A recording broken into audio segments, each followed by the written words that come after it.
एक व्यक्ति को रास्ते में यमराज मिल गए। वह व्यक्ति उन्हें पहचान नहीं सका। यमराज ने पीने के लिए व्यक्ति से पानी मांगा। उस व्यक्ति ने बिना कोई प्रश्न किए झट से अपनी थैली से पानी निकाला और उन्हें दे दिया। वृद्ध ने कृतज्ञ होकर जल पिया और फिर कहा, वत्स, मैं यमराज हूं।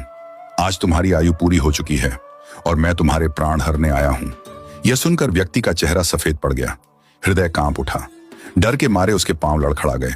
लेकिन यमराज बोले, डरो नहीं, क्योंकि तुमने मेरी प्यास बुझाई है। अतः मैं तुम्हें एक विशेष अवसर देना चाहता हूं, तुम्हारी किस्मत बदलने का मौका। उन्होंने एक डायरी उसके हाथ में थमाई और कहा, इस डायरी में जो तुम लिखोगे वही सच हो जाएगा। तुम्हारे पास ठीक 5 मिनट का समय है। जितना चाहे लिख लो, पर ध्यान रहे केवल 5 मिनट। इसके बाद समय समाप्त हो जाएगा और डायरी मेरे पास लौट आएगी। व्यक्ति का भय थोड़ा कम हुआ। वह सोचने लगा, अब तो मेरी किस्मत मेरे हाथ में है, मैं सब कुछ बदल सकता हूं।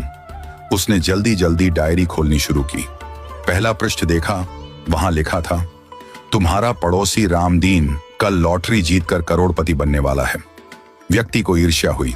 उसने लिखा, रामदीन की लॉटरी रद्द हो जाए, वह गरीब ही रहे।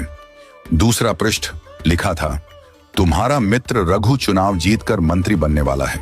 व्यक्ति ने लिखा, रघु चुनाव हार जाए, उसे अपमान झेलना पड़े। तीसरा पृष्ठ, तुम्हारा छोटा भाई विदेश जाकर बड़ा व्यापारी बनने वाला है। व्यक्ति फिर लिखता है, वह कभी विदेश न जा पाए, नौकरी के लिए भटके। इस प्रकार वह एक एक कर पृष्ठ पलटता रहा और हर पन्ने पर दूसरों की खुशियां मिटाने लगा। उसका मन ईर्ष्या और द्वेष से भर गया था। अंत में उसने डायरी का अंतिम पृष्ठ खोला। यह उसका अपना पृष्ठ था, जहां लिखा था, अब तुम अपने जीवन का भविष्य तय कर सकते हो। वह मुस्कुराया, पेन उठाया, लेकिन तभी एक ठंडी सी आवाज आई, वत्स, तुम्हारा 5 मिनट का समय समाप्त हो चुका है। यमराज ने धीरे से डायरी उसके हाथ से ले ली और कहा, तुमने अपने जीवन का सबसे कीमती समय दूसरों का बुरा सोचने में बर्बाद कर दिया। न स्वयं के लिए कुछ लिखा, न अपने जीवन को सुधारने की कोशिश की।